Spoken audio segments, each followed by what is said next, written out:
Greetings, Guardians. My name is Bife here. So, really quickly, for those of you who do not realize this, it is the final week of the season of The Witcher's Story, which means we're going to be talking spoilers. This is your spoiler warning. Currently, you have some background dummy footage to give you a chance to escape. So, with all of that said, 3, 2, 1, let's start talking about the season and fast forward to future Bife, who has actually played the finale. But first, let's talk PCs. A proper gaming PC is becoming more and more important as a piece of every core gamer's setup. But getting a new PC can be a real hassle, especially if you want to build it yourself. I mean, sure, if you know how to do that, that's great, but if you don't, it's a pretty daunting prospect. I myself have never built my own PC, and I know there's this common description of building a gaming PC as just playing with the adult version of Lego, but have you seen how much Lego costs? And for that matter, have you seen how much PC parts cost? I don't want to buy my parts and then get something wrong and then suddenly I've poured beans over my little plastic people and mayonnaise all over my motherboard. But thankfully, the sponsor of this video can help alleviate all those condiment-related problems and PC-related problems, Starforge. Starforge hand-builds their gaming PCs in the USA, and each one comes with a 2-year labor and parts warranty.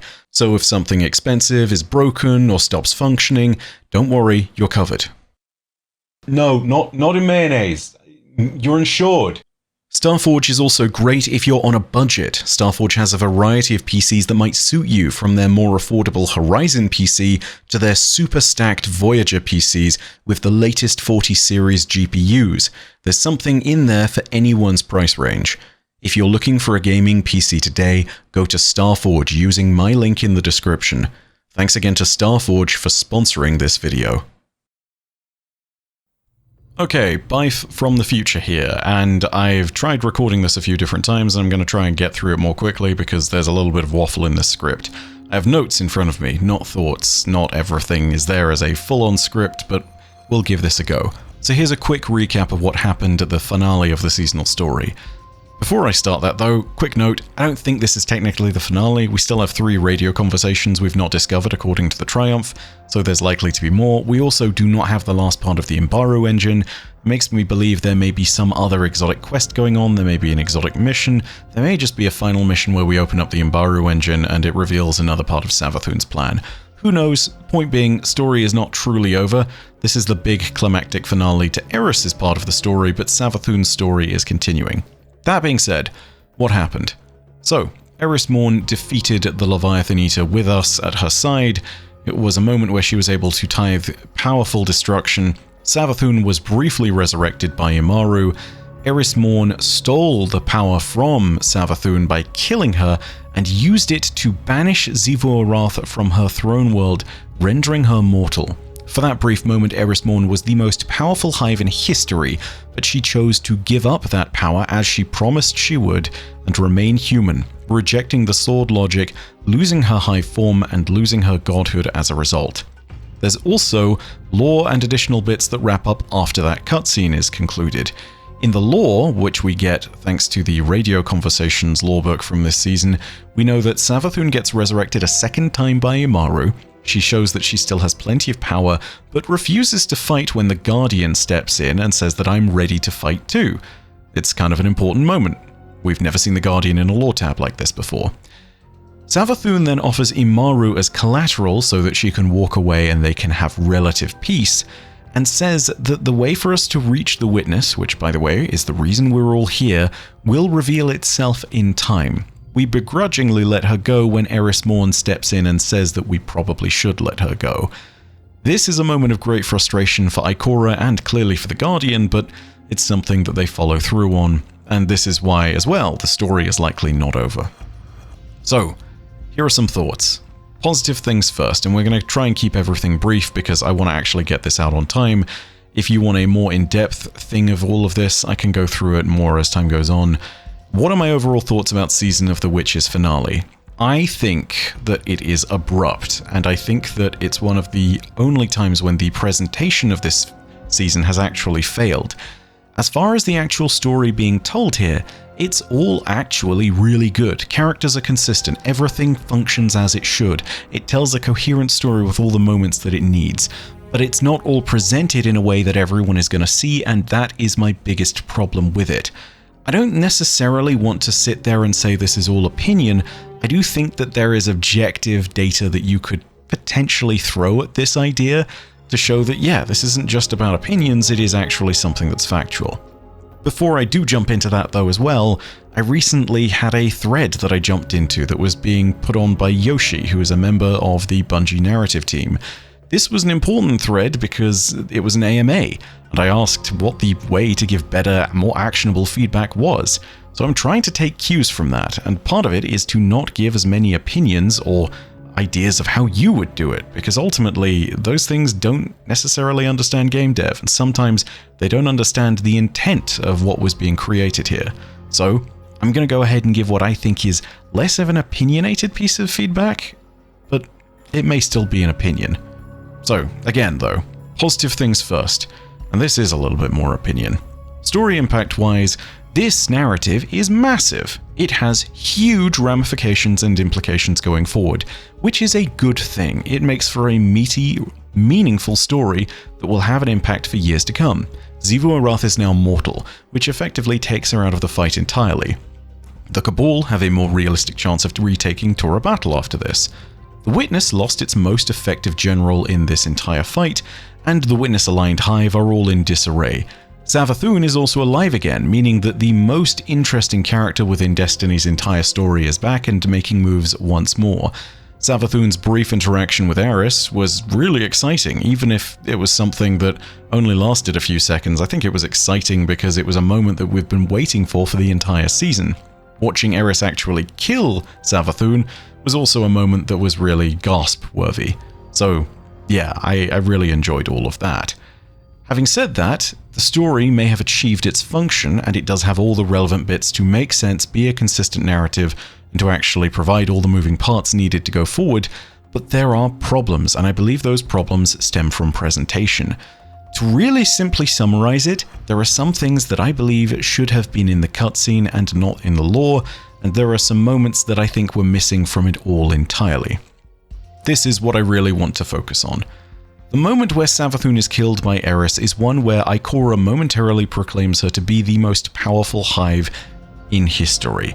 This cutscene, I don't think, emphasizes that enough. Take a look for a second at what it was like when Eris Morn became a Hive God. This is her as a fledgling Hive God. I separate the true from the dead. I am the many-mouthed hunger. I am the knife-edged truth. I devour the free.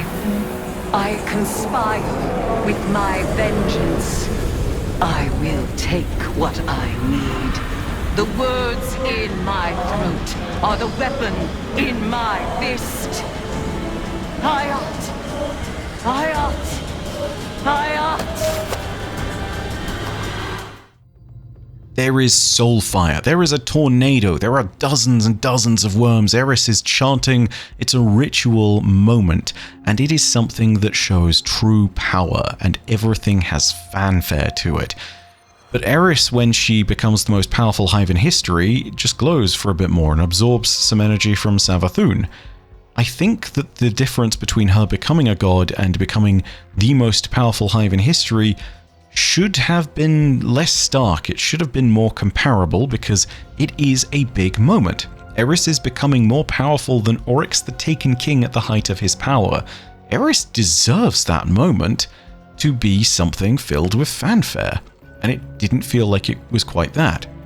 The consequences of Eris's choice were huge, but the effect of the moment is something that reaches beyond the characters in that room.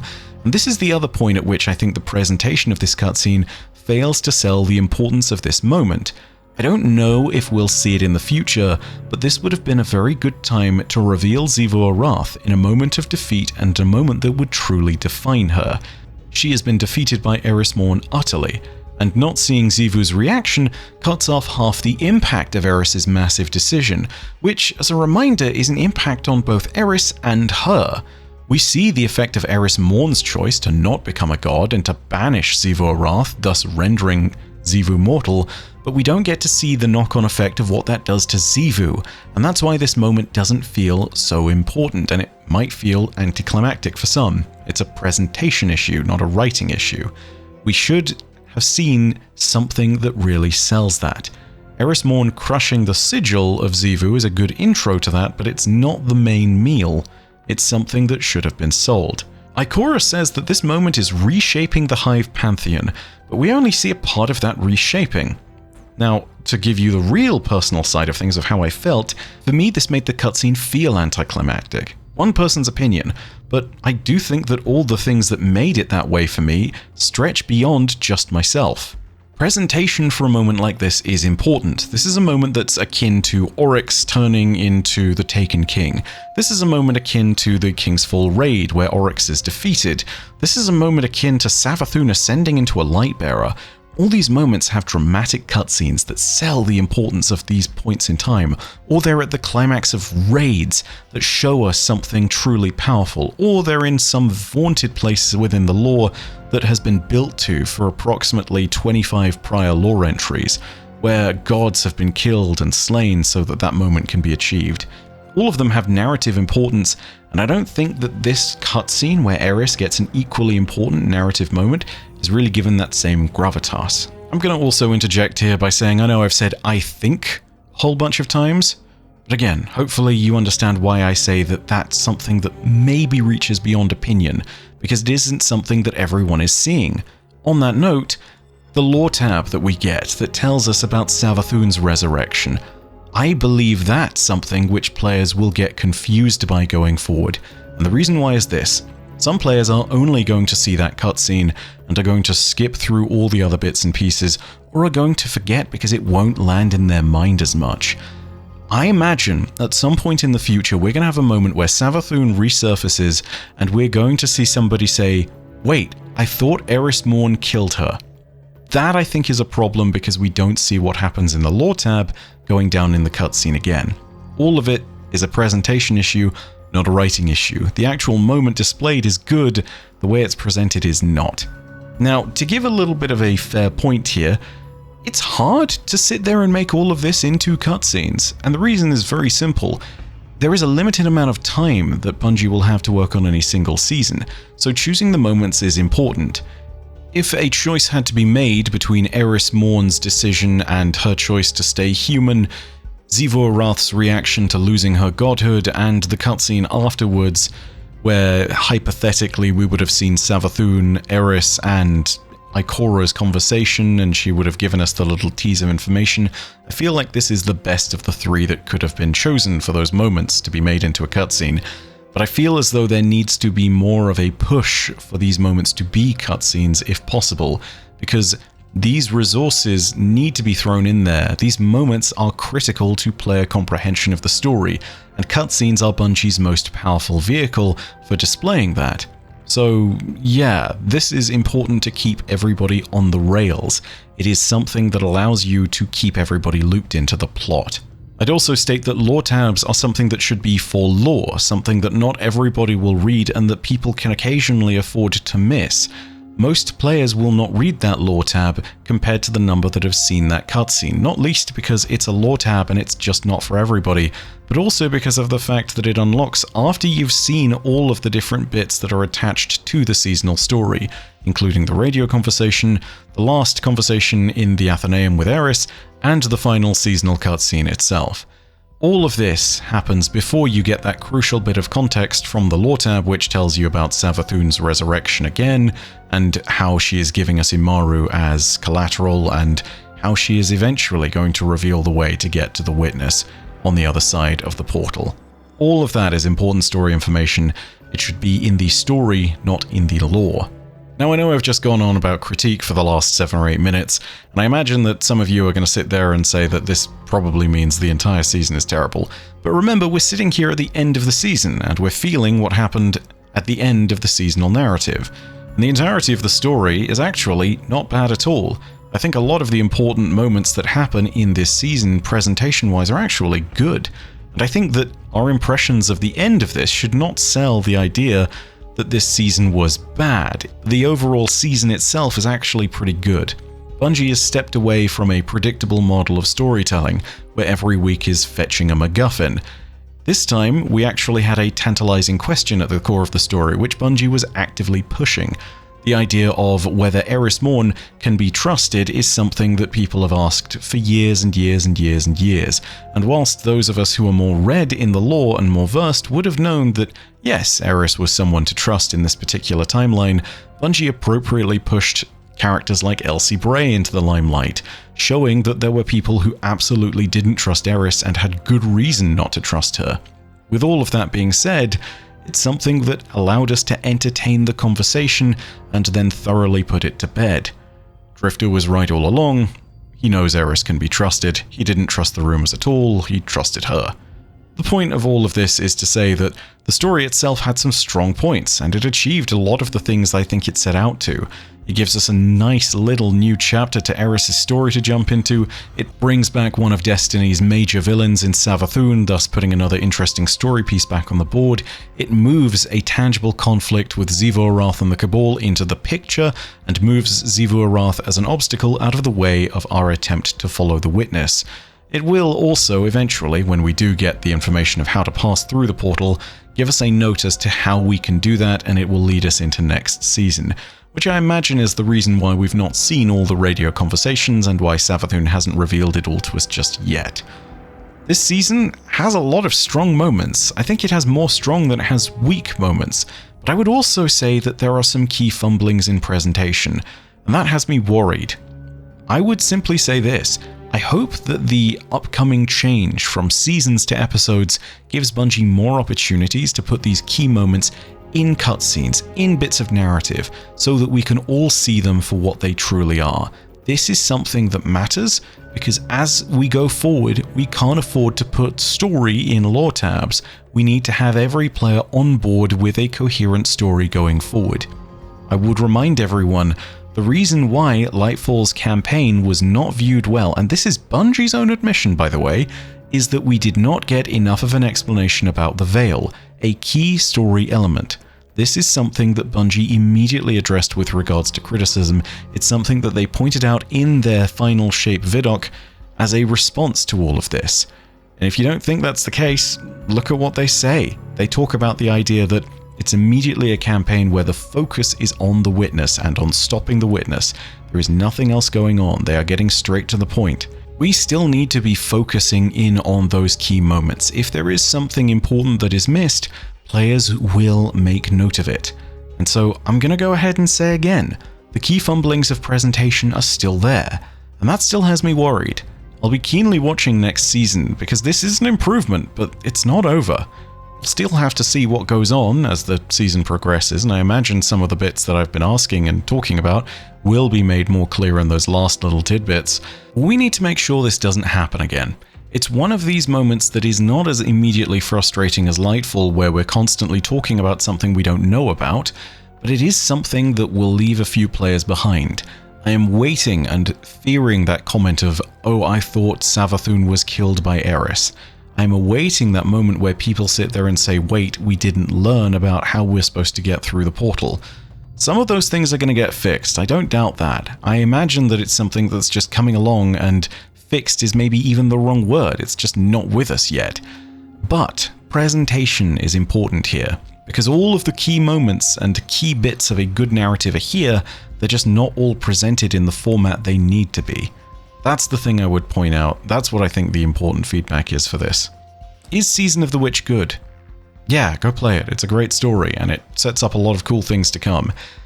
It's probably one of the better seasonal narratives in terms of where it leaves everybody, and it's definitely the season that has the biggest impact on the story ever. Like, seriously, think back to a season that had more of an impact on the narrative itself. We changed the fate of the entirety of the Hive this season. That's more than we did in The Taken King. That's more than we did in The Witch Queen. So yeah, the season has a huge impact. It is also presenting good, solid story beats.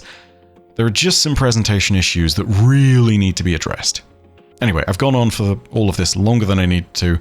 I certainly started rambling here at the end, so I'm just going to leave it there. Thank you for watching. If you did enjoy, go ahead and leave a like, do all the typical algorithm things. and let me know what your thoughts are down below in the comments section. Thank you so much for watching, and as per usual, know that your viewership, as always, is quite enough for me, and that in the meantime, my name is Byf. Horodacia Arastra. I'll see you, Starside.